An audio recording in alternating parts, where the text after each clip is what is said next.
Welcome back to Full-Time Yoga Teacher Podcast. My name is Reika and I am your host. If you are a new listener to this podcast, I want to say welcome and thank you so much for tuning in. If you are a returning listener, thank you so much for coming back. I really appreciate you tuning in this week. Before we get started on today's episode, I want to quickly share about the mentorship program for yoga teachers that is starting really soon. So some of you know that I run this mentorship program for yoga teachers every year. And I divide the year up into 3 different modules, and each module has 4 months. So we are about to begin our final and last module of the year. That is from September until December 4 month of 2025. So if you're interested in joining this mentorship program, go check out the link on my show notes for more details, as well as link to the application form. The mentorship program is a group program where we come together as yoga teachers, and we usually meet on Zoom a couple times a month. And sometimes we do meet in person if you live local to Long Beach area, but I also live stream those in-person gatherings, so anybody from any time zones can still join and learn in this hybrid style of learning. Every month we have pranayama and meditation class on Zoom. We have yoga philosophy discussions, as well as Q&A sessions, group Q&A sessions, which I love. We also have monthly book club meeting. For this module, we're going to be reading a book called Yoga Revolution, Building a Practice of Courage and Compassion by Jivana Heyman. Jivana Heyman is a yoga teacher that I really look up to and respect. I have taken his accessible yoga training before the pandemic and been following him ever since, and I own multiple of his books, and this is one of the books that I've been wanting to read for a long time. So that's the book we're going to be reading for the book club, and we meet once a month for book club. We take 4 months to finish the book, so we are a slow reader because I know everyone's life is busy. So we just divide the book up into 4 sections, and every month we meet and talk about those sections of the book. So there's a book club meeting. There's also monthly special topic workshop where either I'll be teaching or I bring in guest teachers to teach their expertise. So the lineup of the guest teachers for this upcoming module is September, I'm going to be teaching Business of Yoga on Zoom. October, Karen is going to be teaching Intelligent Sequencing. This one is going to be in person and live stream, so you can join with me in person in Long Beach or join by live stream. It'll be recorded as well. And in November, I have Asia coming back to teach another workshop on yoga meets physical therapy, and this time Asia is going to be talking about hypermobility. Asia is a yoga teacher and a physical therapist. And for December, I have Thomas coming to teach about injury prevention in yoga, and Thomas is also a physical therapist here in Long Beach. All the Long Beach workshop that's happening in person will be live streamed with on Zoom, so anybody can join from anywhere. I have a nice camera, I have a nice mic that I use, so you still get good quality content, and it'll be recorded so you can watch it as well. So I have people joining from all over the time zones, not only Long Beach, California, but people from all over the United States, as well as a couple people from another country. So I love this community of yoga teachers that come together and really support one another, encourage one another, and really celebrate each other's wins, and also be there for one another if they are going through a challenging time in their teaching. So huge aspect of this mentorship program is the community, and that's probably the part that I love the most and I am most proud of. You also get one-on-one meeting with me that you can sign up for. And you get one-on-one meeting with me per module, so every 4 months. And this meeting is for us to discuss whatever you want to discuss, any specific questions you might have, any specific, sequence or a document you want me to review or give you my feedback on, or if you have any specific goals that you want to work towards, we can talk about all of those things. So that's going to be the one-on-one meeting that you will get as well. And all of that is included in the mentorship program.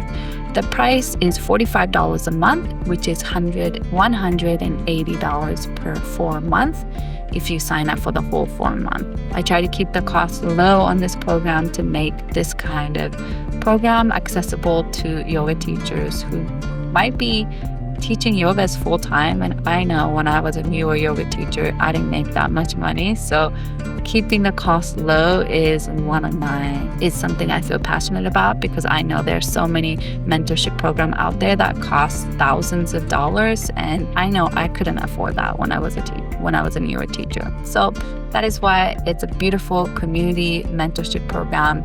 I try to make it really accessible in terms of learning style, online, in person, as well as financial point.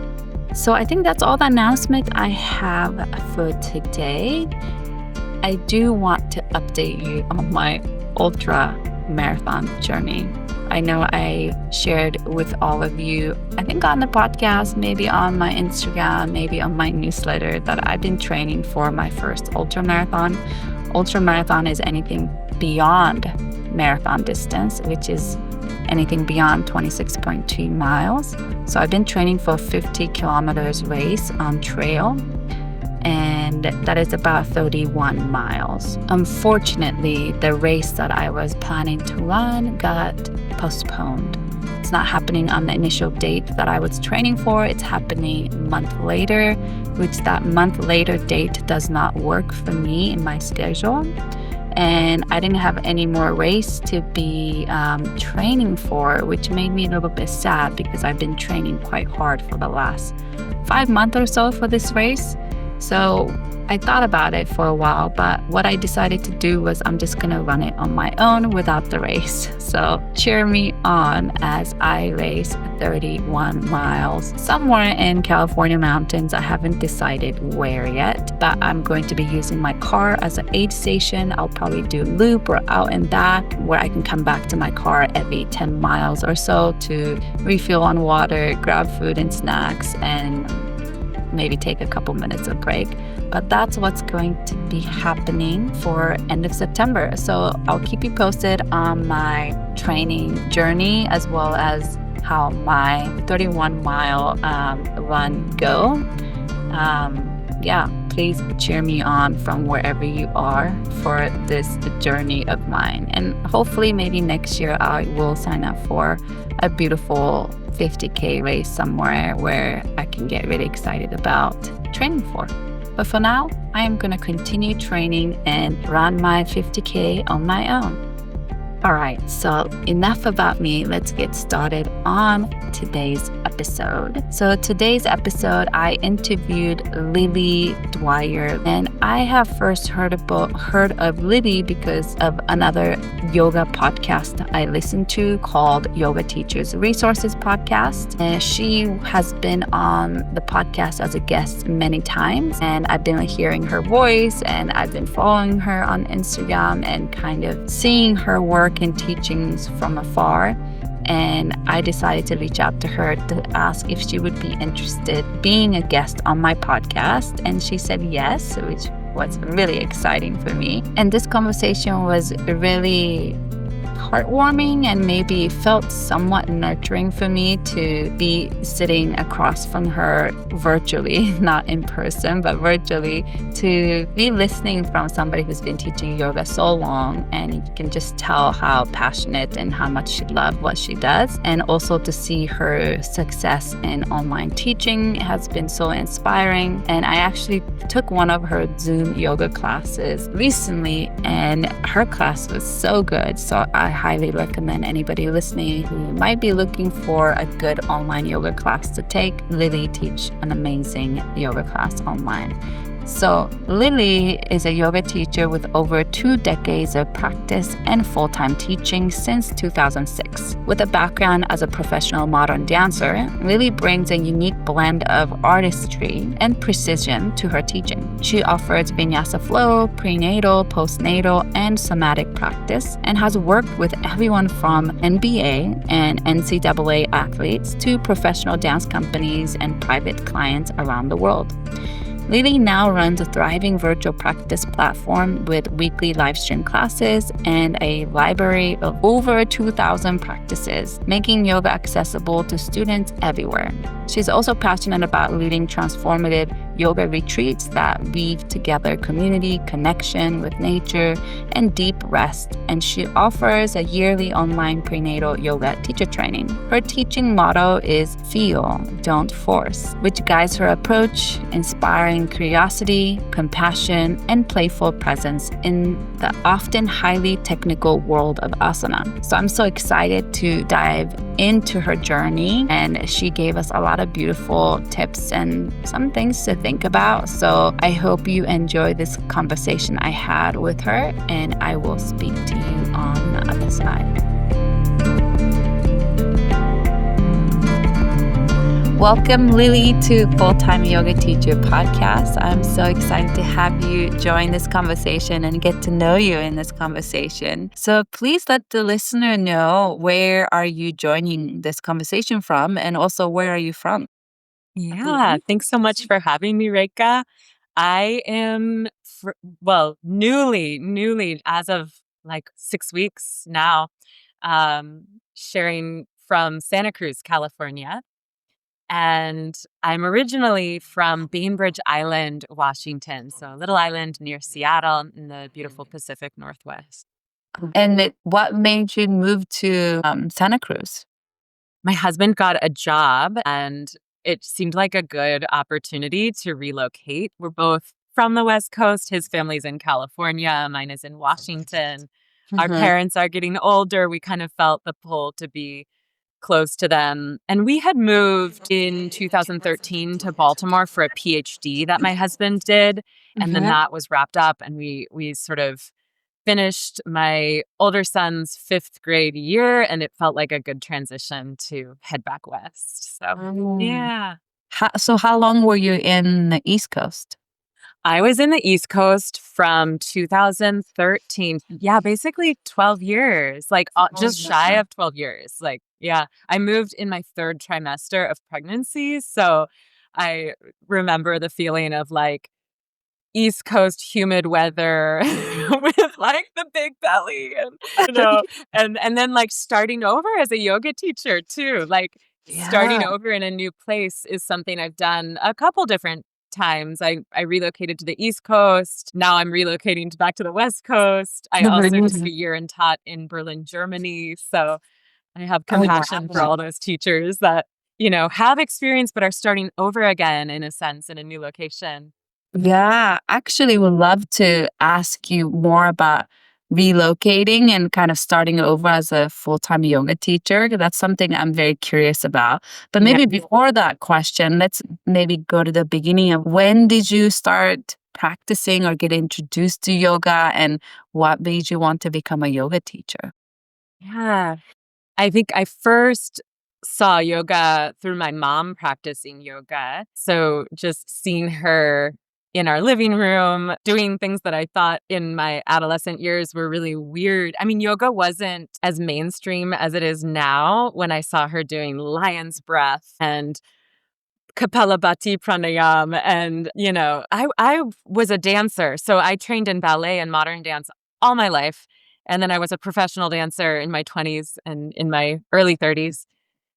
So I understood, I could appreciate the dynamic movement and the kind of emotional, expressive aspects of the practice. But I also thought, oh my gosh, this is so wild and weird to see my mom doing this. But it was really a space for her to fill her own cup.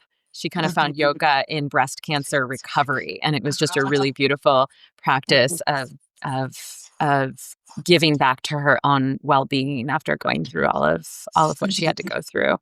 So that really struck me. And then as a dancer, I came across it, but it would be like, a workshop with a really amazing, like, Iyengar yoga teacher. And I love Iyengar in doses, but it's not my practice. So I like to touch base with it periodically. I've done trainings in it, but I'm a dancer. So I love the fluidity of transition more than the architecture of static position. And I love what that does to yoke the shoulders and the pelvis into the core body. I think this is really important, the transitional quality of movement. So I fell in love in college. I found a vinyasa yoga teacher. And he too had a dance background. I always find when I find a teacher with a dance background that there's like this kindred spirit energy. Like I can just tell there's like a certain level of literacy in like the way consciousness moves through every little sinew of the body. If you've studied dance, that's different than an athletic training, like a sport. I think sport trains us. My boys do sport, and it's like performance-based. Can you hit the ball far enough that you can run around all the bases? Whereas dance, you're training your consciousness. There's like neural pathways developing in the body because you're thinking about how you do something, and the creative options within how you could do it and the expressive options within how are very different than just performing a goal, like shooting a basket or running the bases or something like that. So when I found his class, I was hooked, and I went 3 days a week and became like, I really got into yoga. I mean, I had seen it, I had practiced it in little touch points here and there, but then I was like hooked, all through And this college. was in Washington? This was in California, in Berkeley, California. A shout out to my teacher, David Moreno. He still teaches. Incredible teacher, big, warm spirit energy, super welcoming, fun, dynamic class. Yeah. Nice. And he taught at Yoga Mandala in Berkeley, right near the UC Berkeley campus. And when I started teaching yoga there, that's where I taught. And then it became Yoga Tree. And then it's like all the big fish eat the little fish. Yes. Yoga Tree became Yoga Works. So it was Yoga Works for a long time. I think when I moved to Baltimore, it was Yoga Works. It was called Yoga Tree / Yoga Works or something like this. I remember that. I never lived in the Northern California, but Yoga Tree / Yoga Works sounds very familiar to me. I think Exactly. Yeah. names. Yeah. Yeah. And then the same thing happened when I moved to Baltimore. I started teaching for Charm City Yoga, which was like the equivalent of Yoga Tree in San Francisco, like how Yoga Tree had, I don't know, what did they have, like 9 locations? I don't remember. Charm City had maybe 7 to 9 locations all throughout the area. And then Yoga Works bought Yoga Tree, Charm City Yoga. So it was another, like the big fish ate the little fish. So I worked for Charm City, and then I worked for Yoga Works. And then Yoga Works eventually became this online, like COVID happened. And it went from studios all over the country down to this, like they shrank us down to, I think, 25 teachers that were left. Teaching through their international, like online platform. And I guess really that's where I started teaching online, was for YogaWorks international platform. I want to hear about like how were you still doing dance when you took your first 200 hours, and like the transition of you doing something else as your career before to like becoming a full-time teacher? Like, was that a slow transition for you, or was it like a quick transition? I think a lot of listeners are either interested in becoming a full-time teacher or curious. Or maybe they are already full-time teachers, but I feel like everybody has such a different journey to becoming one. So how was yours like? Okay, so let's see. I mean, honestly, if I'm really honest, I was several things that were all somehow related, like all related to healing arts or performing arts, or like yoga, the internal arts. So I worked so basically I went to college at UC Berkeley 2000 to 2004. And at that time, probably 2002, I started dancing with a company that I danced with while I was in college. That was based in San Francisco. And when you're a modern dancer, it's like the bottom of the totem pole in terms of, like, artists don't make any money, but like I think I was paying my BART ticket to go to rehearsal, and I would get like a stipend for a performance, but not for the rehearsals. They were unpaid. And I would get like free plane tickets to travel to New York, or sometimes to like Lithuania or like Germany, or, and that felt amazing. I'd be sleeping in a hostel in a bunk bed with my dance company, but I felt like I'd won the lottery. So I was doing that, but I hardly feel that it was anything to put bread on the table. It was like a passion. Yeah. And at the same time, I had a office job. I worked for San Francisco Ballet for 2 years as their like secretary, their sort of development office assistant. And when I was working there, the floor above me was where the ballerinas would take their class. And so in a dance studio, the floor is marley. It's sprung, like almost a little bounce for their joints. And so I'd be typing on a computer and sitting. I sat on a big yoga ball, though. I could not sit on a chair. But even still, I'd be sitting there and I would feel the ceiling above me, like they'd be leaping or jumping, and I could just feel movement energy. And I'd be like sitting down here, just feeling so stagnant. And on my birthday, I quit the job. Like I made my 2 weeks notice right in time to walk out on my birthday. And I had signed up for a 200-hour teacher training. Same day. Yeah, I prepared for it. So like I went straight into that teacher training. And then I don't know, it was 2006 when I started teaching yoga. So I think it's very different now. Yeah. I think I would have had to keep that job now to survive. But I was able to, I got like, I don't know what I was doing. I was riding my bike all over town. I didn't have a car. I was like going out to restaurants and just ordering herbal tea or like a cup of soup. Like it was very humble. It was not, I was early 20s and I was just in love with life. And I volunteered at the Women's Daytime Drop-In Center. That was my first yoga job, which is a women's shelter in Berkeley, teaching like yoga and dance to women and children there. And then I got a job at a studio, but I paid rent to the studio and no one would come. I got the 6 a.m. time slot and like there was no one coming. But I also feel like I've always had a yoga angel on my shoulder, like a little like Cinderella fairy godmother kind of character over here because no one would come. And then this pilot started coming. My one student, and I said the class is what, $12 or whatever it was in 2006, but he would always give me $100 bill and just say, keep the change.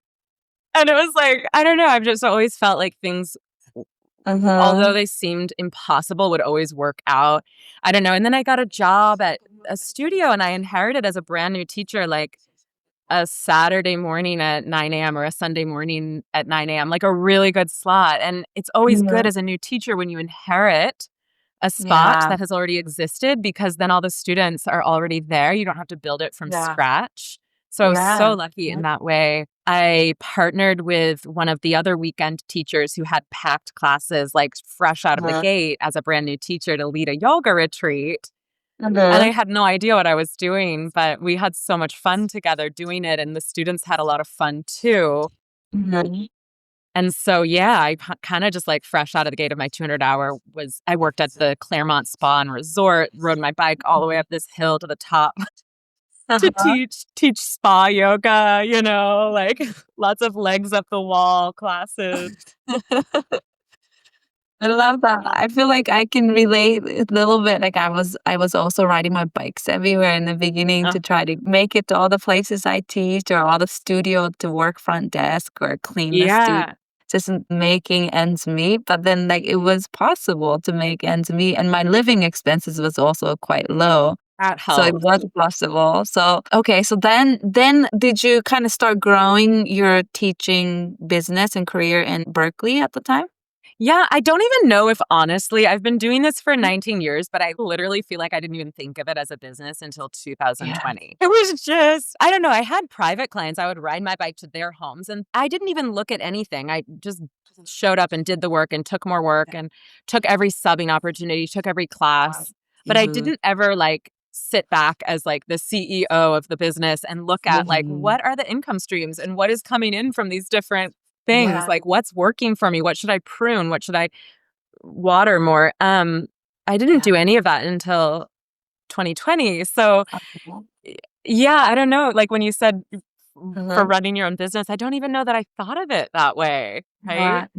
And then so once you started teaching at the time, I guess as a newer teacher who was kind of doing this as your full-time thing or majority of your income coming from it, do you remember how many classes were you teaching a week to be able to, okay, this is how much I need to teach per week to make enough money to live in this city? Gosh, I probably was teaching like 8 to 12 classes a week. Yeah. Wow. Like, I don't know, 6 to 8 private clients a week. And then at a certain point, I did massage school. So I felt like I needed another way to survive. So that's why I feel like it was all the internal arts, the performing arts, the healing arts. Like literally, I was like, anything I can Yeah. do to cobble it together. So I did like deep tissue and sports massage, and that provided like a feeling of grounding and certainty around my income. Yeah. And when did the move happen? I know you moved a couple times and you said you had to start over in new places. So when did the move happen? Okay, so the first move was 2010. Mhm. My husband and I got married in 2010. I feel like most people get married and like create a registry of like Mhm. china and linens and like home Right. goods that they want. And instead we like got rid of all our possessions. Uh-huh. We like, I don't know, sold everything and like got rid of everything and moved to Germany. It's Oh, crazy. what was the reason? Was it like a job or did you just wanted to move to Germany? No, I mean,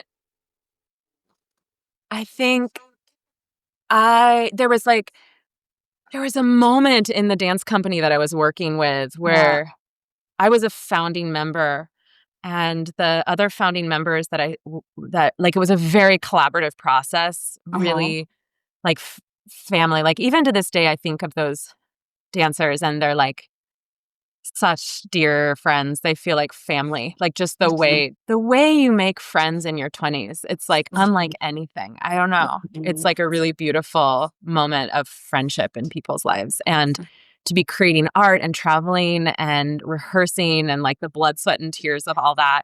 So there was this moment where everyone started shifting. Like people just started and like, flying off to the next thing, moving, Yeah. breaking up with a partner, life shifts, and so I felt like I don't know if I want to be in this dance company anymore. It's all changing, and I don't know that I want to be with all new Mhm. company members. So I thought that Berlin would be a really beautiful place to like get an artist's visa and work as a dancer. Uh-huh. So that was the vision. And yeah, I got like an artist's visa, which let us stay a whole year. My husband Uh-huh. got, you can also get a English teacher's visa. So he taught for Berlitz. That's really so you just decide to move. Yeah, kind of like I don't know, like one last hurrah. I don't know. Yeah. Yeah. And okay, so did you also teach yoga Yeah. in Berlin? How Yeah. was that like to get So a the job, really try to cool thing find a about job? Berlin compared with the Bay Area is Yeah. it's so affordable. I think we lived in an Altbau, which is like one of the old buildings with like super high ceilings and crown molding and Mhm. chandeliers and just it's like so I mean, like Yeah. I did teach lessons in my living room. It was a huge living room, beautiful Oh. space. Uh-huh. And we paid like €300 a month for rent. Wow. And I would go to the grocery store and get really good quality food. I feel like everything was organic there. They didn't even have to say it. Like the Uh-huh. food, it was such better quality than the grocery store food in America. Mhm. Uh-huh. And I don't know, I'd spend like €30 on groceries for the week. Like it was so Nice. affordable that we had free time on our hands. Uh-huh. I was teaching 3 times a week in a Uh-huh. studio Uh-huh. and 1 time a week at home. Mhm. And that was enough to pay my living. And also you were dancing as well? Yeah, but I don't think I earned hardly any money doing that. It was, like, for fun. Like, I was Uh, spending money to go take dance classes and things like that. that sounds so lovely. Yeah. Teach and doing the things you love and like, then not having so much pressure of like, have to make this much money to be able to make a living. Yeah, Yeah. it was really, like, people could really live. Like, people would hang out in the parks and have conversations in the middle of the day Mhm. or go to the coffee shops, and there was this culture. Right. A lot of Yeah. artists all around Europe base themselves in Berlin because it's so Uh-huh. affordable. At least Yeah. they did when I lived there. I don't know, maybe things have changed now, but Wow. it was like cheap flights if they were doing an installation or a dance performance somewhere else. It was like a hub. Mhm. And yeah, you just feel like people have time for friendship and learning. And it was like a cool place to live. And then at a certain point, I got a little restless, like a Huh. little bored. Like I was like, what now? Like Mhm. yeah. And then were you teaching in English? Was it easy to get around with English and teach yoga in English? It was And really easy to teach in English. And a lot of the students were international because they were students from all over the world looking yeah, for the English language class. yeah, Or even I'd have a lot of German students who said, they speak so fluently. They're like, I uh-huh, love the way the English sounds and the accent sounds. It was yeah, just like a novelty for them because they're so good at English. yeah. Okay, and then how long did you live in Germany? Just a year. Okay, and then you and your Back husband to gone? Oakland. Okay, Yeah. And we were there for 2 years and then to Baltimore. okay. And when you came back to Oakland, was it kind of easy to, I guess, fit yourself back into teaching role again? Like you already had networks and you knew Yeah. people. Yeah, it's always easier to like move back to a place where you know people. Mm-hmm. Yeah. Yeah, Yeah. it's really easy to slide into the studios and have like again, like Yeah. really great time slots that I mean Mhm. that time slot can make a huge difference in It's what you true. get paid. Yeah. And then I started doing more workshops and Uh-huh. I don't know, did I do retreats? Yeah, I did retreats at that time. Uh-huh. Mhm. Okay. Yeah. And then you moved to Baltimore after that. Yeah, How yeah. was starting over in a new city like in the United States? It was a little hard. Yeah. Yeah, every city has its own unique mindset around yoga, I think, and you kind of have to, like, perk up your ears and be a little bit of a wallflower and feel Uh, what is the vibration here. yeah. I even remember in my 200-hour teacher training, my roommate, Mhm. she was from New Zealand, but she had lived in New York for a long time. Mhm. And she and I the teacher training was in Nosara, Costa Rica, and she and I felt like kindred spirits because New York and then the Bay Area have a certain vibration around yoga that's similar, Mhm. Mhm.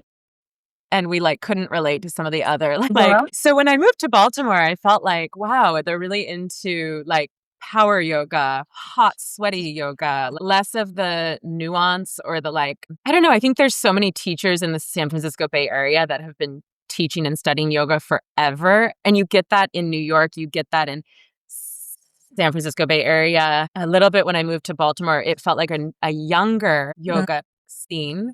Mhm.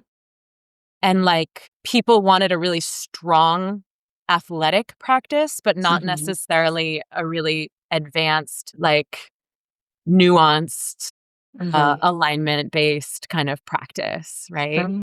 Which I love both. Like, I saw that and I was like, "Cool, I can roll with this." Like, I have a Mhm. part of me that loves to sweat and try hard Uh-huh. and pitta dosha, you know? And I was like, "Sure, I can try this too." Like, maybe it's not and then I kind of found my own way or maybe convinced people, like, there's this other style of yoga too, Yeah. and, like, built a community around that. But I think every city has its own flavor of yoga. Yeah, Uh, that's what I hear when I interview teachers who, have taught and live in different places. It seems like every place has their kind of their own style or culture of yoga. Baltimore's a Is huge yoga city, though. Like, it's one what of the if you read an article about, like, the yoga cities in America, it'll be up there with, like, Portland and Austin and San mm, Francisco and New York. So it's like so many people really wanna do yoga there. I would yeah. say maybe it's just younger. Like, I think Uh-huh. the teaching community is younger, a little Uh-huh. younger, but there's Uh-huh. so much enthusiasm for yoga. Yeah. And so you were there for 12 years, so you were very integrated into that community yoga community in Baltimore. Yeah, Yeah. yeah. I found really good community there. I miss them. And did you teach for yoga works there? Yeah, so I started out I mean, that another hard thing that some of your listeners might be able to relate to is, like, Mhm. picking up again into teaching postpartum when Mm. your whole world, your sense of the value of time and your Yeah. own value and a sort of feeling of being torn between 2 places, your body changing. It's such a threshold in someone's life. Mhm. So, yeah, like, I didn't even feel like I mean, my body felt like someone else's Mm. postpartum. Soft Mhm. belly, big boobs. It's like, "Who is this?" I would actually love to ask a little bit more about that. Like, I think, um, as a full-time yoga teacher, some of the teachers that I see that's like a senior teacher who's been doing this for many, many years, not all of them have children. So I feel like they were really just like complete 100% into their career for so long. And I feel like maybe there's not as much represented or that I personally get to see of teachers who did have children. And how was it like to slowing down the teaching for a bit and then easing back in, and maybe your priorities shift and change after having children and navigating that as a full-time teacher, maybe having the identity of being a mom, but having the identity of I'm also a yoga teacher and I want to continue teaching. And yeah, I'm just curious to hear your experience and thoughts on that. Yeah. Well, one thing I love about yoga is that it can like meet whatever is arising. It can hold and we can adapt how we practice, but always, I mean, I practiced through knee surgeries where I was on crutches, not able to really dance for 8 months, 2 times in my life. I came to yoga because I have a pretty major scoliosis, and I felt like it really helped not only physically, but also there was something about the entry into a discipline where navigating and befriending my body in this way nourished me on a soul level, not just the physicality. Both were really healing for me. And then with pregnancy, like it was just so natural for me to study prenatal yoga. So I did that when I was pregnant in San Francisco with the Yoga Garden with Marissa Torregino. I did her prenatal teacher training. And I always recommend for pregnant yoga teachers to do it. Even if you don't want to teach prenatal, it's just so beautiful. It's like there's something so beautiful about being in a teacher training, but being in a prenatal teacher training when you're pregnant, I would just be like doing all the chants and crying and like feeling like, oh my gosh, my own pregnant body is a laboratory for what I could teach other pregnant people. Each moment, every day it changes. And it was really, and I felt so empowered. I felt so confident and strong in my body. I think it affected my birth, my birth story, my birth experience. So there's always a way that yoga can meet you where you are. And so when I moved to Baltimore, I did end up like teaching prenatal yoga, and that was my jam for a while. But I don't know, I almost feel like I've always wanted to teach a deeply athletic and yet precisely like precisely cued vinyasa practice. Like that is my wheelhouse. That is what I feel I can do the best. And I don't know, I'm thinking out loud right now, but I almost feel like it was easier for me as a new teacher in a new town to be like, I can teach prenatal. I know y'all need someone, because I know that's always hard to find. So like, like if you don't know me well enough yet to hire me for a vinyasa, because everyone in this town wants to teach those vinyasa classes, I can also take up the prenatal.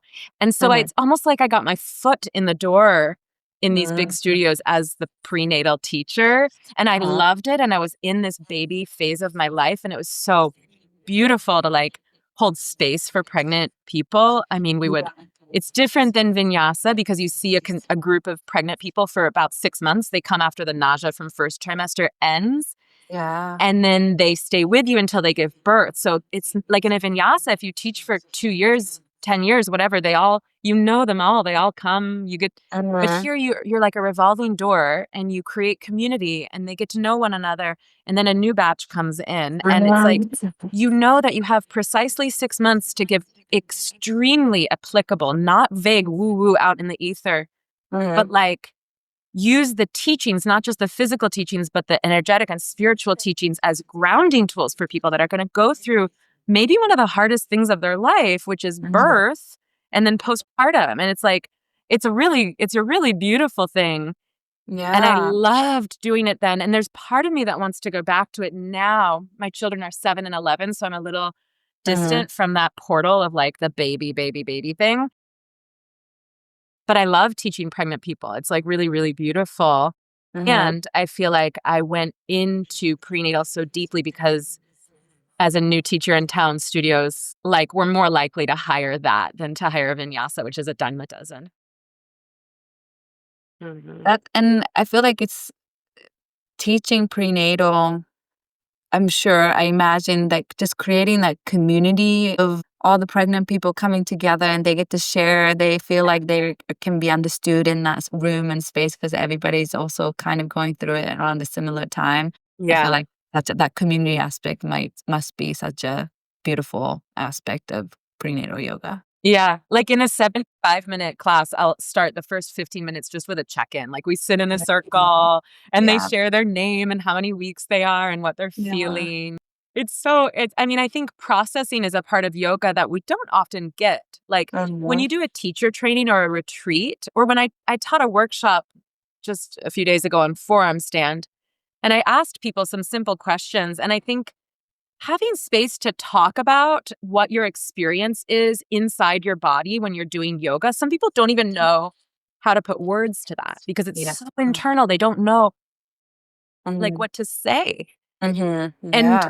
when you describe what you're feeling or what your challenge is or what's coming up in your mind or what you're feeling in your body or what you think is getting in your way, Mhm. when you process your experience together about yoga, I think that creates a really rich opening.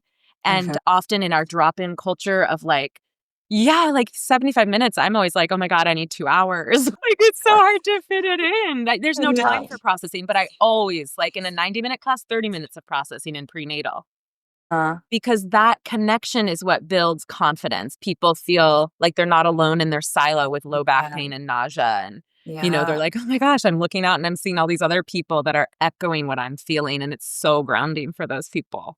Yeah. And Hmm. after I know you have two children, so you went through pregnancy 2 times. How long did it take for you to get back into teaching after giving birth?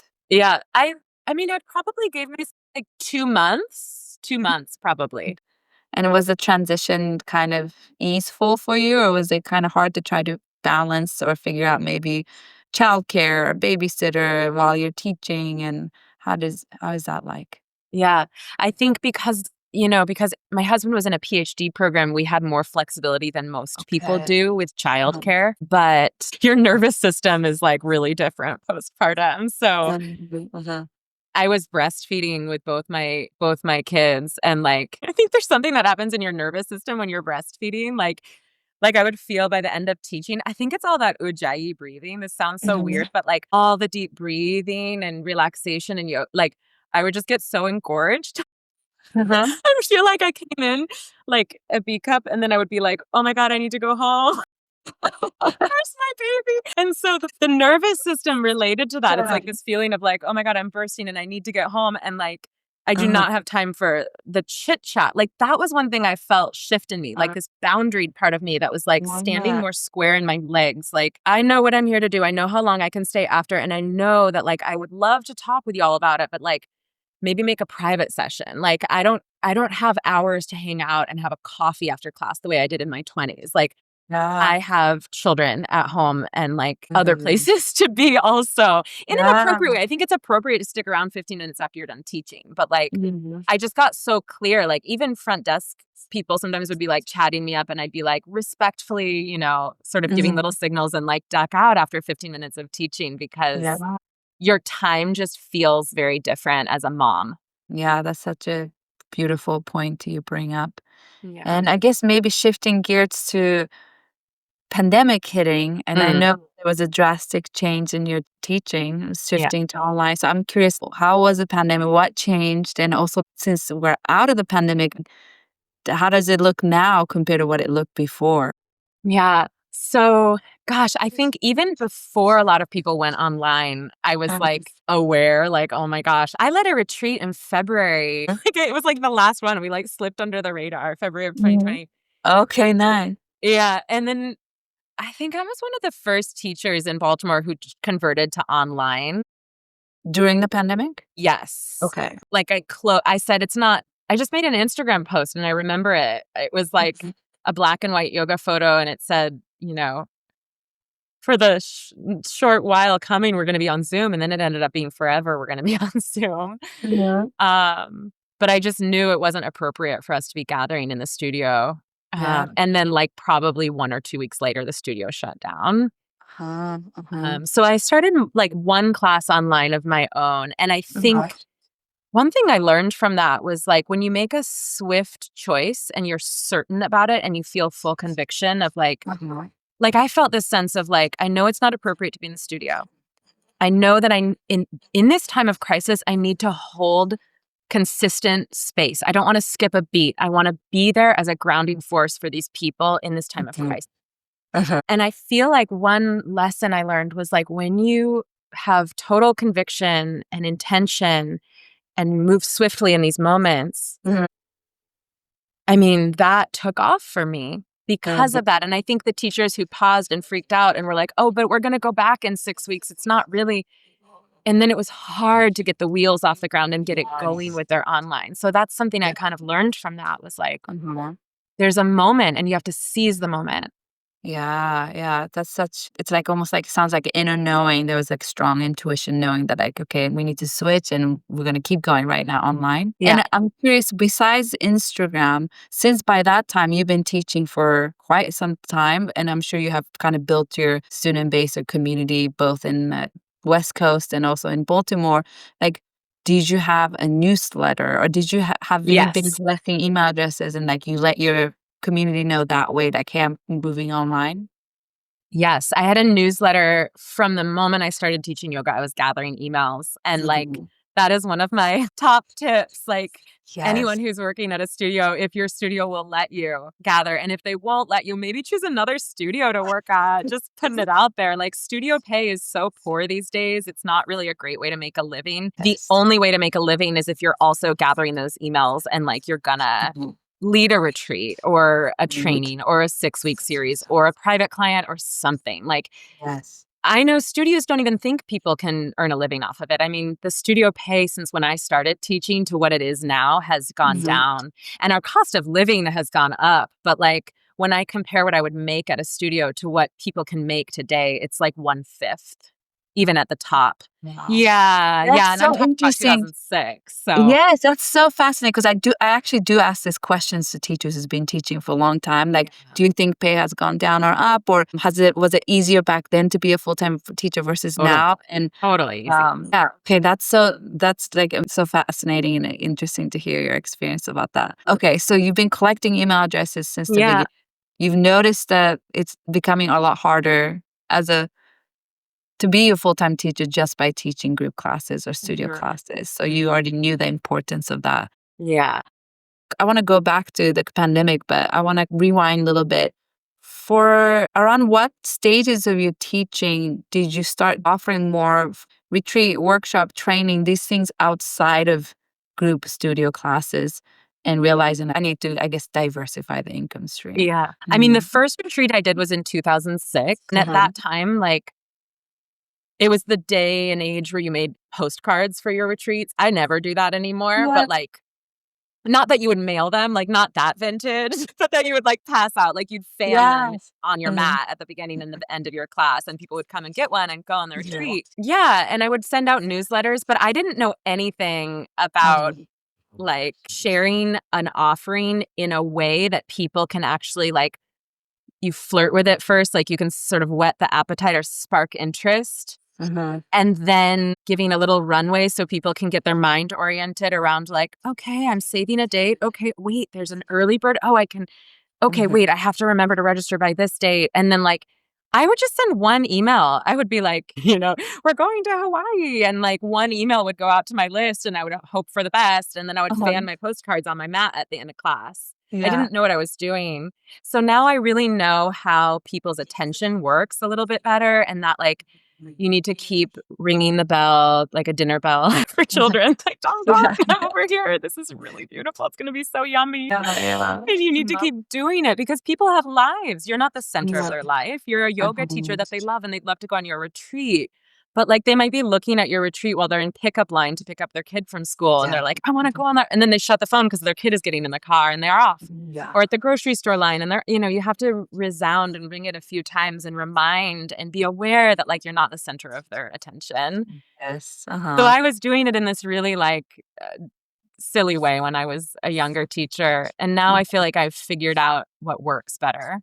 Okay, yeah. Okay, that's amazing little detour we took of importance of email list because I think Mhm. that's such an important thing that it comes up in all the many of the conversation I have with teachers on here, and I also try to encourage new teachers to like start now. It's never too Yeah. early. It's never too late. Yeah. Yeah. Okay. So you told your students that you're teaching on Zoom during Mm. the pandemic, and then you said you taught for your Zoom for your own Zoom, but Yeah. you also taught for other studios as well. Yes. So I taught for my own Zoom, and then I also taught for Yoga Works as soon as they converted to online.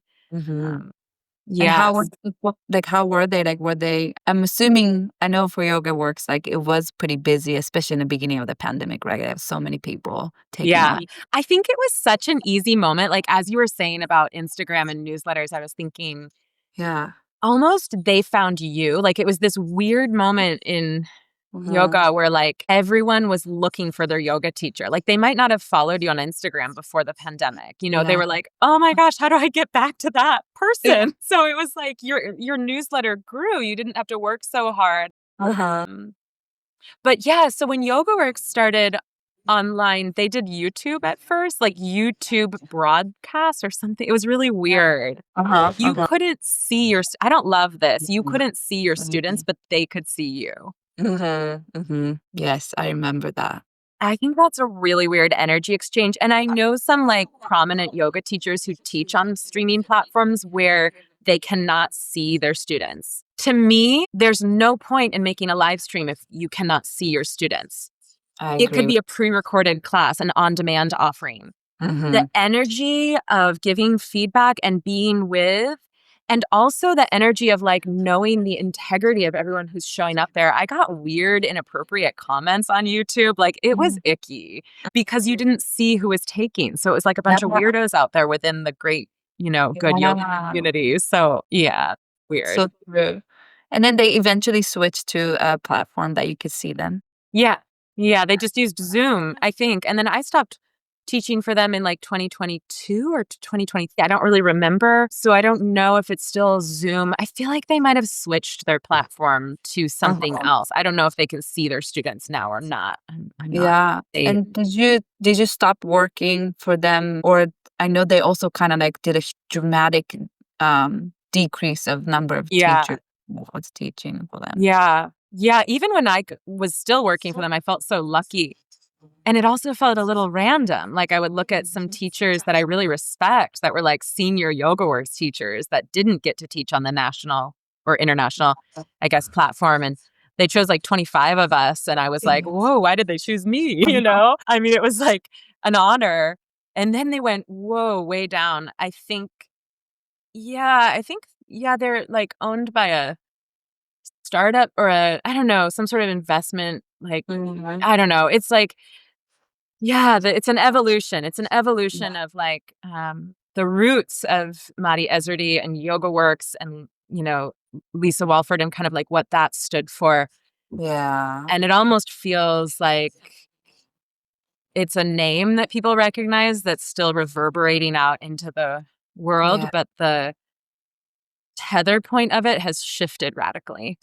And that's kind of when you decide to kind of more focus on building your own Zoom and online yoga classes and invest less in Yeah, other studios. yeah, yeah. How has it been? Like now that it's been 5 years since the pandemic, all the studios opening up, and I know you still continue to teach Mhm. online. So how's that transition been like? Have you noticed like increase, decrease in interest, or are you able to kind of maintain the same amount of people who's like want to continue practice with you online? Yeah. I have, like, really loyal connection with my students, so I Mhm. think I've been really lucky to keep those online subscribers that I have, and of course, there's, like, a little attrition, there's, like, people Mhm. that, maybe they get injured or they start doing something else like CrossFit, I don't know, or they, like, find they don't want online, so there's, like, a little flutter of attrition, and you do have to do, like, a push once or twice a year to try to get new people in, and that can be hard online. And I remember hearing, you talk about your online teaching on other podcasts, Meadows podcast, I think Yeah. Yoga is Resources podcast. Mm. And I just can hear from your voice. I remember listening to your interview how much joy it was bringing to you to be able to continue teaching, and how online teaching can be so fun and exciting. And Yeah. I remember you just gave such a great idea of like having a second laptop screen in front of the mat. Like I Yeah. have never thought about that until I heard you talk about it. Because I also teach online, and I kind of started this small online studio during the pandemic that it's still continuing, although it has become smaller. Mm-hmm. And I was like, this is amazing. Now I can see my students. Like I don't have to keep walking over to my computer over there. Well, that's where my camera is. And that was such a great tip you gave. Yeah. And I find the students who want online yoga Yeah. want it demonstrated. I know Yeah. there's an argument out there, and I know that this is like Yeah. two camps, maybe. I know Uh-huh. there's an argument that you should be sitting at the screen watching them all the time, and you should not be doing your practice. And if I was teaching in a studio or on my retreats, I'm on my mat 15, 20, less than 20% of the time. I'm mostly walking the room. But Mhm. on Zoom, people who do Zoom yoga want you there. They want Mhm. to see that grounding. They don't have a neighbor to their left or right or in front of them or behind them to look at. They're Yeah. counting on your practice to anchor visually, even though I think the most important component is the audio, Yeah. but they're counting on that to Mhm. illustrate and remind them where they are. Yeah. And Wow. so, yeah, having a second screen up there, especially like, I think if someone is teaching a more, like, predictable vinyasa, like a yoga works methodology where it's like warrior two, triangle, half moon, vinyasa, do it on the left side. Mhm. Really a bread and butter of yoga, like the, Mhm. just purest yoga, like no novel movement, no Mhm. transitions that are going to challenge neural Mhm. pathways because you're moving in an unpredictable way where you have to really wake up and pay Mhm. attention because something different is going to happen than what you expect. Mhm. If you're just teaching this type of yoga, the triangle to half moon, then you can teach and look at the screen and talk people through it. They're going to probably, not all though, but I would say Mhm. like 60% of them are going to know what you're talking about when you say go into warrior two, go into triangle, go into half moon. But then you're going to have people who don't speak English as their first language. You're going to have people who don't speak warrior two and triangle as their first Mhm. language. Like you're just going to have people that really want you on your mat showing them what you're talking Yeah. about. So I'm Yeah. more in the camp of when teaching Zoom yoga, it's really helpful. Get on that mat and like show it. And then Yeah. sometimes pause. It's kind of the inverse of teaching in the studio. The inverse of the studio is like you have to get really skillful at demonstrating. So Mhm. most of the time you're teaching and talking them through, and then every once in a while they'll say pause. And you have to remind people because they're going to want to try to do it with you, but you have to say like, Mhm. don't do it right now. Just watch because there's a different quality of attention that rises to the surface when we're just doing the yoga with our eyes, not our whole body. Mhm. And so Mhm. you have to remind them 3 times because they'll still try to do it with you. Just watch right now. Please stop. We're just going to watch. You have to say that over and over.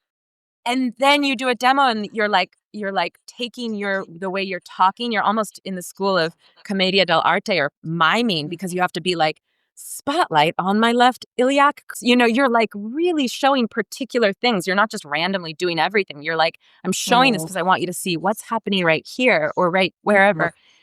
That's in person. Online, you're mostly on your mat the whole time. Second screen, you can still give feedback. But then Mhm. a few times, just the same few times you might do that in an in-person, in a studio class, you're coming up to the screen and you're saying, Mhm. okay, I'm not going to do what I just did. Now I'm going to watch you. And you might say, stop, don't do it. I'm going to show you what I did. I'm going to show you what I'm seeing. Now your turn. I'm going to come up close and look and give you Yeah. feedback. And Yeah. both are really pivotal moments in a class to Yeah. make people feel seen and Mhm. to make people see something different than what they habitually see and feel in their bodies when they do the pose. So, like Mhm. the inverse. You're mostly demonstrating, and then every once in a while you come up and like really just. Yeah, it's such an interesting point. And I've noticed with my online studio too that my students prefer that they want to see me as well. Like I think they also appreciate the personal feedback, like, oh, I see you this, that, like move your left foot this way a little bit, or but they also just doesn't want me to just sit in front of the camera and just talk. Like they Yeah. want to feel like I'm in it with them too, like we're doing it together. Yeah. So I definitely noticed that. Okay, so since it seems like you built this beautiful, sustainable online teaching community and online teaching platform. Like, did you ever go back teaching in person in Baltimore before you moved to California? Like, or did you feel like, I just want to continue teaching online? Like, was there any, I don't know, were you doing both before? Yeah. So, I mean, I was teaching retreats, and Mm-hmm. then I realized I do love teaching in person. Mm-hmm. And I was trying to figure out a way to like have the two threads of my business talk to each other a little bit more. Yeah. So I was, like when I come home from a retreat, I'll offer all the guests a month for free in my online studio. Mm-hmm. And what I found was like maybe 30% would take me up on it. And so I realized, oh, there's like a whole market here who do want to go halfway across the world to do yoga with me in person, but don't Mm-hmm. want to do Zoom yoga. Mm-hmm. And Mm-hmm. so I was trying to figure out what to do about that. And I started offering series. I feel like once I started doing Zoom yoga and retreats, and I was leading a prenatal yoga teacher training at that time, and I had some clients. But once I shifted into running my own business instead of working for studios, Yeah. there was no going back. It was so Mhm. obvious that the studio model was like broken, Yes. like unsustainable. Right. Yeah. So I did want to teach in person. And what I ended up doing was renting a church that was like Mhm. half a mile from my home that had a massive parking lot, Mhm. stained glass windows, steam heat, high Mhm. ceilings, beautiful space, and teaching series. And so it felt more like a retreat because I would ask for a commitment. Like, Mhm. what I love about a retreat is that you're doing 4 hours of yoga a day for a Mhm. week. And so Mhm. you really get to know your students in this profound way. Also, on a retreat, of course, you have their full attention and they are giving their full attention to the practice. So, in my opinion, it's like that is my favorite place to teach yoga, that immersive environment. Mhm. But I think I wanted to offer in person and I wanted to have a through line with what I was teaching and I wanted to have a relationship. I don't know, I'm the kind of person that likes to build like deep relationships. Like I just like to go deep into things instead Mhm. of yeah, like instead of just drop in class, everyone can come like pop up class, Mhm. drop in, whatever. Mhm. Um, so I started doing that and it was like a really beautiful way to have an in-person offering. And when you switched online during the pandemic and then started kind of investing in your own teaching Mhm. rather than working for other platform, other studios, like you said earlier, the studio model is kind of broken. Did you, in your experience, I know everyone's experience is different, but in your teaching experience, were you making more money as just doing your own thing online during the Yeah. pandemic or what you were making before when you were teaching in person at studios? Yeah, and it was, like, almost disorienting because I was probably making, like, I don't know, 2, 3 times as much, and yet there was something so satisfying to my ego about studio teaching. I don't know Mm. what it is, like, there was this verbiage I remember at one of the studios I worked at, "You are awarded the Sunday 9 AM class." Like, it's an award. Seeing the numbers, going in mind body and seeing that, like, my class was the top performing class, like, it was Uh-huh. a certain feeling of like, "Oh, I'm doing well." Uh-huh. And when you're running your own business, sometimes it doesn't look like you're doing well, but you're Mhm. actually still doing better Yeah. than when you were working for those studios. So it's like this Yeah. weird disorienting thing where if you're not analyzing it and thinking like, like I think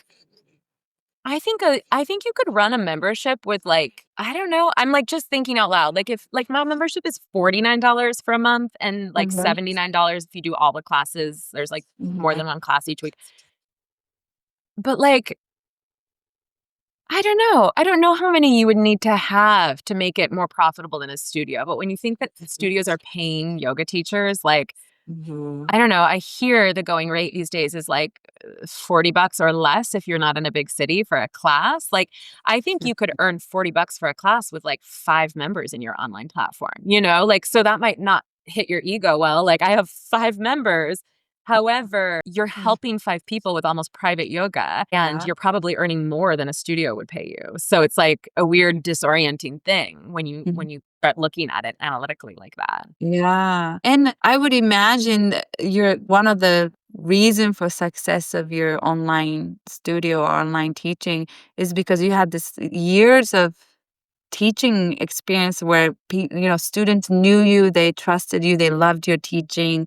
I would imagine it's a little harder to do as a newer teacher because maybe they haven't established a community base or student base yet. And I feel like by the time pandemic hit for you as a where you were in your teaching, like a lot of people knew you, a lot of people wanted to take your classes, and you had good probably newsletter or email list. And I've seen and spoken to many teachers that like they just did so much better during the pandemic or switching online. Yeah. Yeah. Yeah. I think it would be harder for a new teacher, but maybe I don't know. I'm just thinking out loud. Maybe there are ways to like make up for that with YouTube, with Instagram, with trying to meet people, through these platforms we have as yoga teachers and, in these days to meet people that you haven't met yet and share a little bit about what practicing with you feels like. And It's true. but I How really feel like you teaching online just gave me a chance to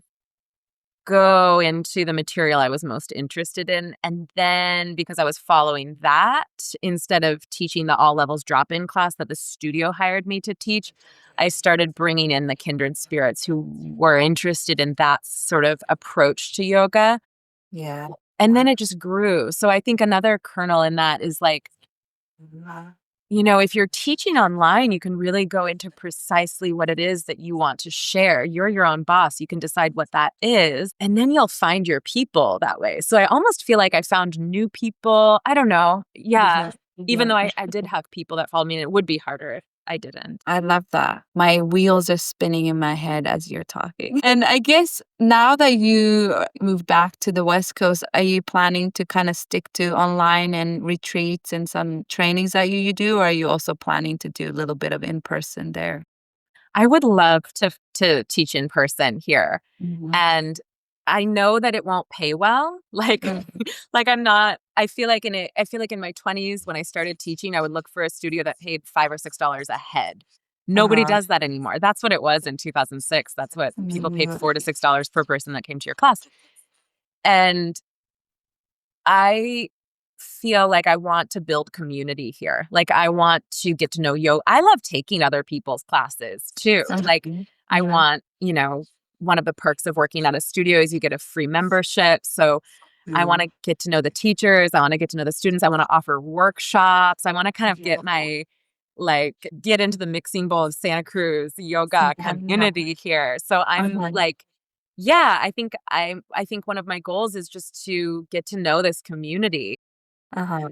But I also understand that like teaching at a studio isn't really, a way to support yourself. Mhm. So the backbone of like how I'm putting bread on the table is definitely my membership, my Yeah. retreats, my Uh-huh. private clients. And yeah, I pruned back my prenatal yoga teacher training when my retreats really took off. Mhm. And I might bring it back. That might be like Mhm. an online thing that I do again if I have the bandwidth in the new year. Yeah, yeah. So maybe let's talk a little bit about the retreat. And I see your retreats on you're sharing them on your online Instagram as well as your website. Yeah. And I have heard you talk about your retreat and retreat planning on the podcast with Mado, Mm. because you have created a course for yoga teachers who's interested in running their own retreat. And you teach us like step by step how to do that. Yeah. I guess I've led two retreats and one most recently, and it's a lot of work. And I'm curious to know, like I almost felt like I had to go through it to like even if I have heard other people tell me their advice or what they learned from running many retreats, I Yeah. had to almost go through it myself to be like, okay, like I need to get better at this next time around, or I have to make sure this is in place next time around. So, like, I'm sure there's so much that you learn along the way of organizing and leading so many Yeah. retreats. So, maybe give teachers some advice or pointers or something you have learned along the way of running retreats that might be helpful for them to hear. Yeah. Oh my gosh. Okay, that's a good question. Knowing how to like budget for your profit separate from your expenses is huge. So a lot of yoga teachers, like you said, it's so much work. I actually think it's less work than running a 200-hour teacher training, though I will say that. Like, we could talk Yeah. about that later, but it is a lot of work. And it's also like a challenging way to show up because you go so deep into transformative lesson plans. And you go much deeper with what you're putting together to share than in a typical drop-in class. So in some ways you need like meditation space and headspace to like wrap your heart and your body and your brain around what you're about to teach. Cause it's like you're gonna go into, this like portal when you're in the studio. It's a retreat. But then you're like troubleshooting because someone's mattress is sagging or like because the bus didn't show up to pick them up for the farm tour, and it's just like, woo, it's really a lot of multitasking and organizational work and kind of having your ducks in a row so that you can like ground and have that plan and that space to like drop in while putting out little fires. So it is a ton of work. And I think yoga teachers should be compensated for that. And I think that a lot of yoga teachers kind of think of it as like a paid vacation, like if they get their airfare paid for and their room and board paid for. But I feel like so much effort goes into it that you need to determine what is an appropriate amount of money. And I can't ever tell anyone what that is. Like, I know there's courses out there that will say like how to earn 10K leading a yoga retreat. Like, I don't know. You have to choose like how long have you been teaching? How much would you be earning in yoga income back home that you're missing because of this retreat? Is it your first retreat? Like, there's lots of things that go into how much you earn, but you should definitely earn something. So one way to look at this, like, is we have like a whole spreadsheet in the course where people can like plug it in and figure out what to charge. But I think I can explain it for your podcast. It's just like in a more Cliff's Notes version. Okay, so you want to think, what is the minimum number of people you in your gut know you'll get? That's not how many rooms you've bought at the retreat center. That's like, I know that if I do this based on who comes to my workshops, how many students I have, how long I've been teaching, how many people are in my newsletter, whatever, I know I can get 10 people. You might have 20 rooms, but if you're saying my minimum is 10, then you're going to base everything off 10. And if you sell those other 10 rooms, that's a bonus to you. So that's like icing on the cake. But if you know you can sell 10 spaces, then you consider like 10 people is what you divide your expenses by. So your expenses is your room and board if it's not a free of charge from the hotel. Sometimes it is, sometimes it isn't. Your airfare, you're going to go on all the excursions, so your excursions as well. And then I bring a photographer with me. So if you bring any assistants or photographers or co-leaders, you would add all of that. That is expense. That's not like you are not working to get a free vacation. So that is all expense. And then you divide that by your minimum. So say your expense is $8,000 and you divide that by 10. So then you get expenses is one bucket. That's $800 per person. So you're going to take the number that the retreat venue gives you for the cost for room and board and excursion. You're going to add your expenses to it. And that's going to give you a number that does not include your profit. So this is the moment where you consider, what are you going to add to that as your profit? And I can't tell you that answer, but be sure that you add a number to that. And that number times 10 is your guaranteed profit because you're super confident that you're going to make your minimum. And then anything over, like if you get 20 people to sign up, you've actually made $8,000 bonus plus your profit times 10. So it can be like, wow, really great if you make more people than you were expecting. But at least if you do it this way, you're guaranteeing that you're going to cover your expenses and make a profit that's reasonable. Did that make sense? Was I able to? Okay. Yeah, it did. Thank you. I think anybody listening who really want to get the nitty gritty info of this, like I'll definitely put on the link of the courses because I know that course is probably full of amazing information for anybody who's interested in leading a retreat. And I believe there's two options. One with just doing the course on their own, and there's a second option where they can do the course but also get one-on-one call with you. Yeah, a mentoring option. Exactly. Or with Mado. Yeah. Yeah, okay. So definitely I'll put that on the link. Is there anything around like boundaries that you have learned along the way in your retreat that might be a great advice for somebody who's just starting out this retreat journey? Like maybe it's a boundary between you and your students during, before the retreat, or maybe boundaries around, I don't know, liability, contract, agreement form, or anything that you Gosh. advice for. Yeah, all of the things you just said. I think that having a retreat contract is so important. Uh-huh. And it's a lesson I learned like kind of the hard way when I had a retreat to Greece that was like postponed because of COVID in 2020. Um, and I think it's like really, you're not trying to write like weird medieval legal language that no one can understand. You're actually Mhm. trying to spell out in clear terms so that you both are agreeing to what your Yeah. student is purchasing and what the expectation is. Uh, And so, yeah, having a contract, like, is your deposit refundable or not?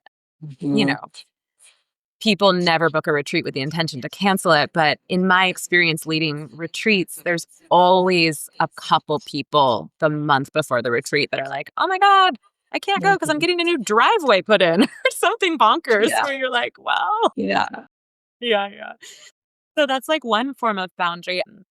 I don't ever drink. I actually haven't had a sip of alcohol since February. So it's kind of like a Mhm. moot point, but before I would have like occasional glass of wine and stuff like that. And when I'm on retreat, I don't ever drink. Like it's just kind of a policy that for me it's like, yeah, like really it's a physically demanding job and it's like if I have a half a glass of wine, I kind of loosen up and become just like Mhm. silly and I don't really want to to do that Mhm. around my students. I don't think it's very professional. So, and I make rules. Like I usually at the opening circle, we go through all the like feel good, like Mhm. connective, getting to know you and dropping in and setting the tone. But I also share 2 rules with everyone, and then I just kind of look around and see their eyes, and I say, "Can we agree?" And they say, Mhm. "Yeah."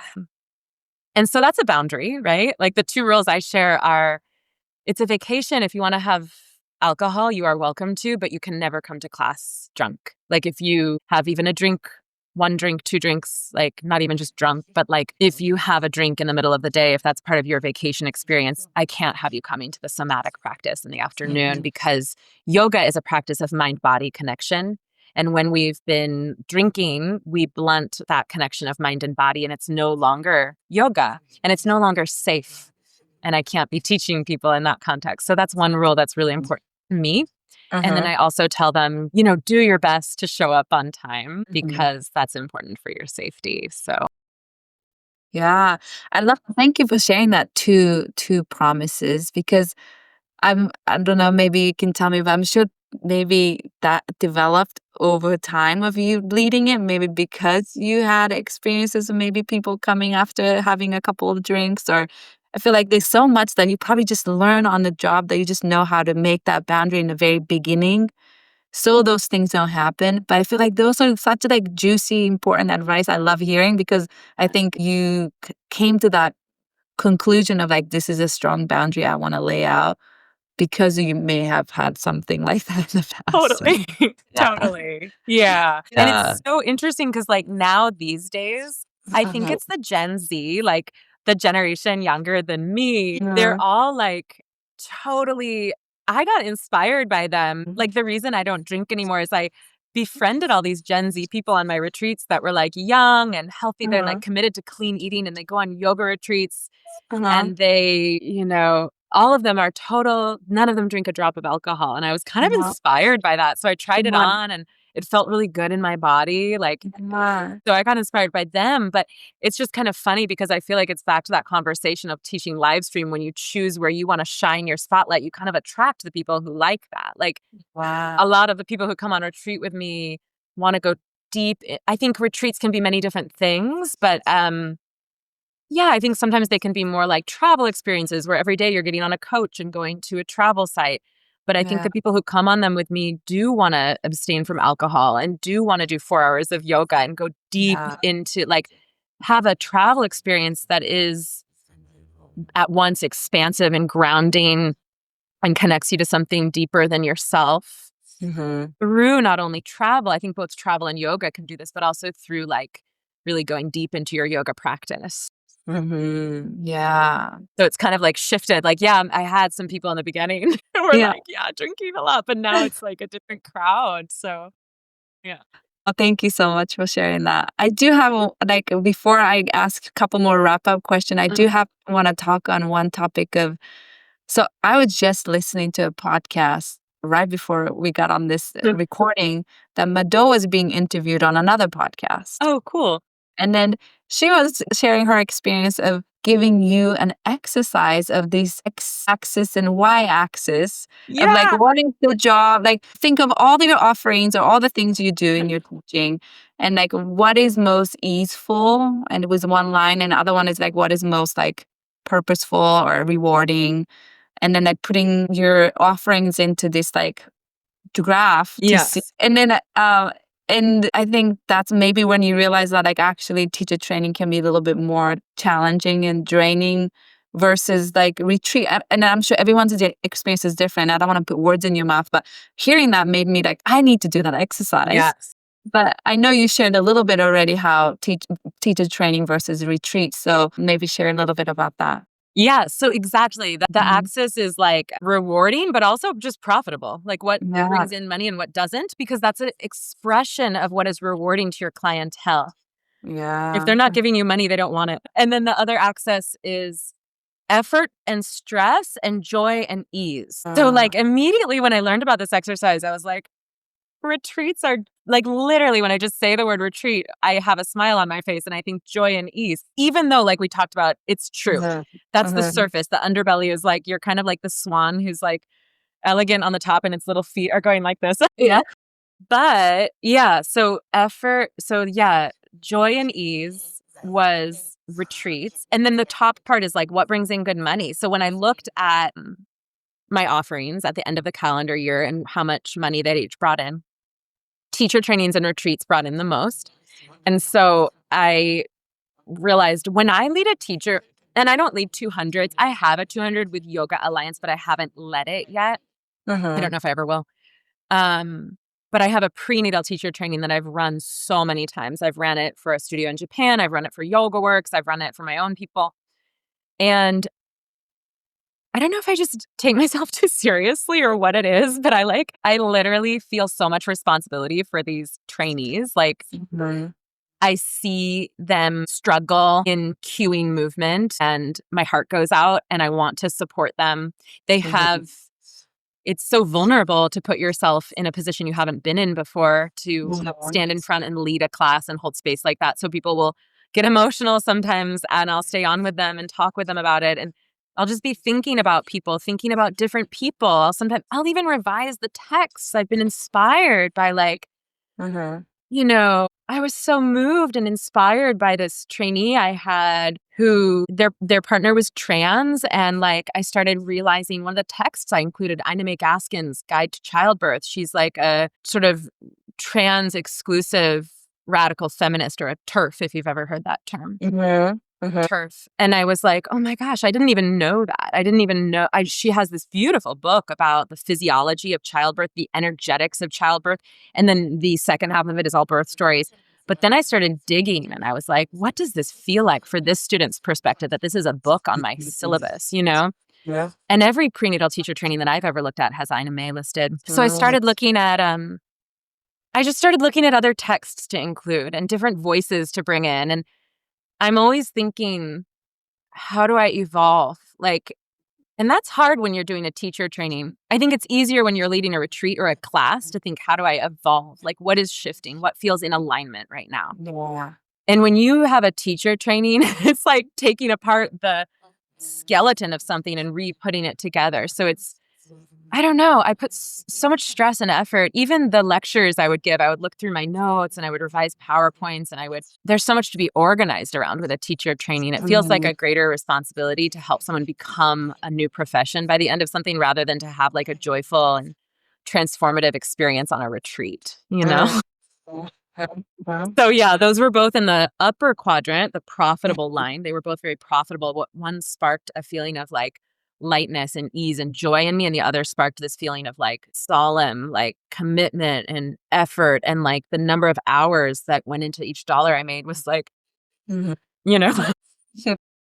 And then on the bottom, like no money and effort and stress was subbing. I was like, oh my God, I don't want to sub ever again. Like, I'm not a new yoga teacher. It's a good idea if you're a new yoga teacher, but who likes to show up and be like, I'm here for Reika's class today and have everyone be like, so that was like, I don't want to sub anymore. And then I don't know what was in the other quadrant. It would be like, joyful and easeful, but bad money. I don't know. Probably lots of things were over there. Like things you do from the heart, like teaching a 6 a.m. class that no one goes to. You feel it in your heart. You want to get up early and do yoga, but no one else does, or whatever it is. Yeah. That sounds like such a powerful exercise for me to do because I'm at the point where I'm doing too much. Like, this is too much. And it's like, what I need to like prioritize that, and also like what fulfills me, what do I feel passionate about, but also be able to sustain me as a full-time yoga teacher. So it just sounds like a very, very useful tool, that exercise for me to do. And it's not easy. When you said that, I was like, oh my gosh, I've been there. Like, I don't know if you're like this, but it's really hard to let go. Yeah. It's like, I don't know. I like will go in and out of it inside myself when I'm like when I let go of leading prenatal yoga teacher training. Yeah.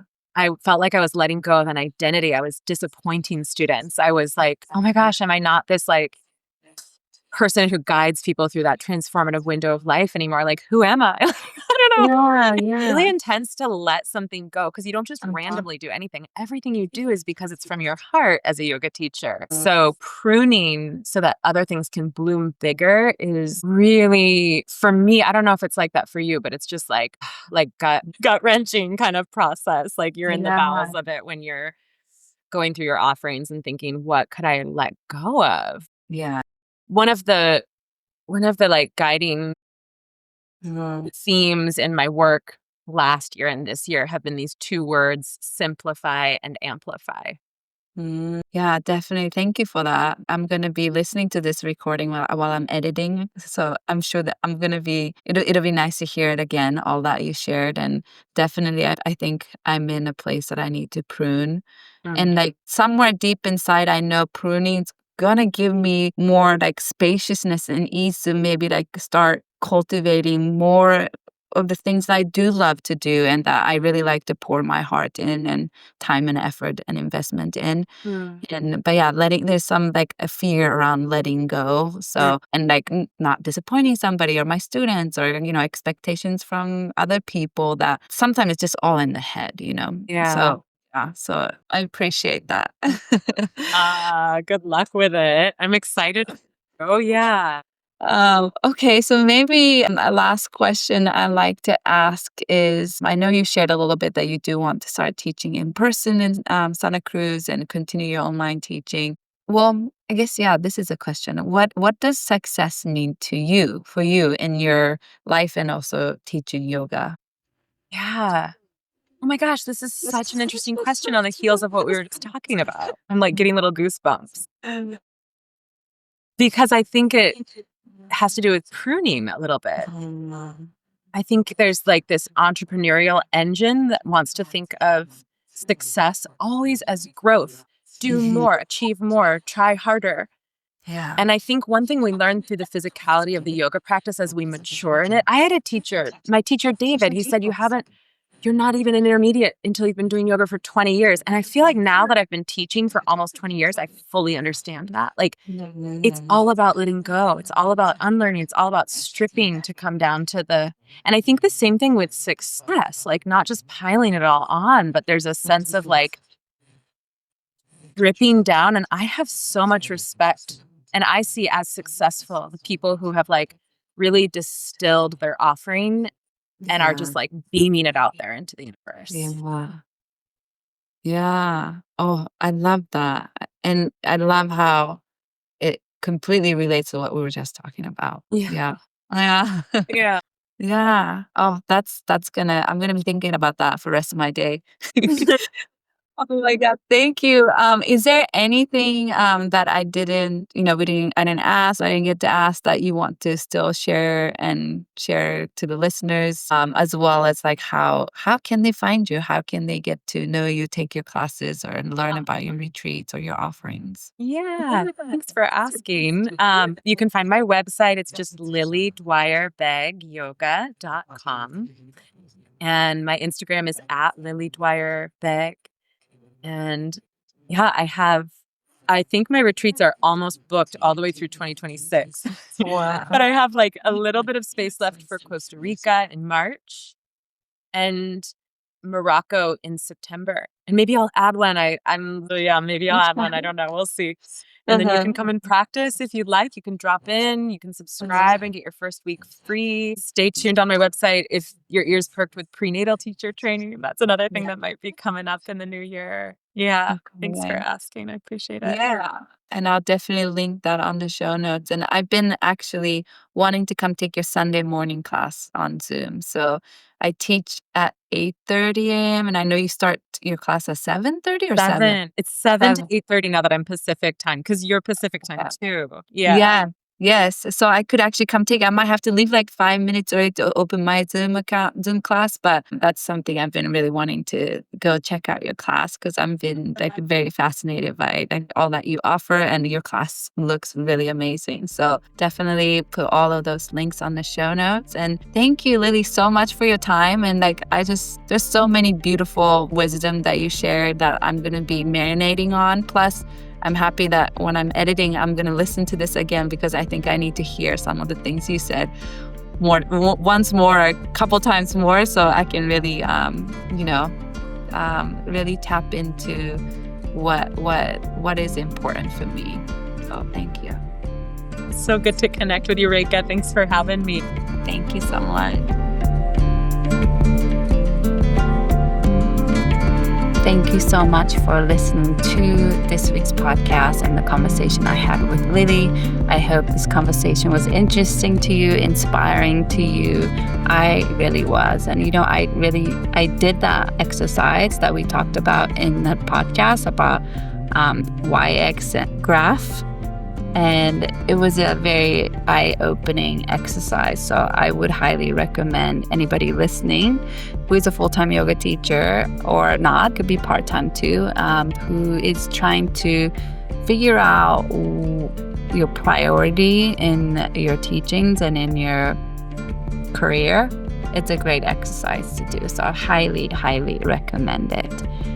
And some of the tips she gave about the retreat has really stuck with me, and really want to use her promises in my future retreats. And I also recommend checking out her retreat course for yoga teachers who want to lead a retreat in the future.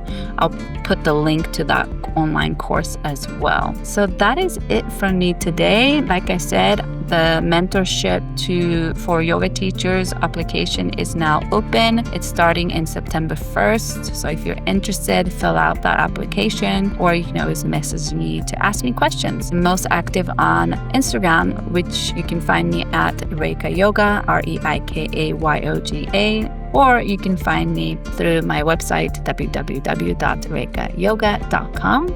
I always love hearing from listeners. If you enjoy this podcast, this episode, I would appreciate it if you can like or star or subscribe or do anything on whatever platform you're listening to. But most importantly, share this episode, share this podcast with your yoga teacher friends or your yoga teacher or anyone you think might be interested in this kind of content. That is it from me today. I hope you have a great rest of your day, and I will speak to you next week.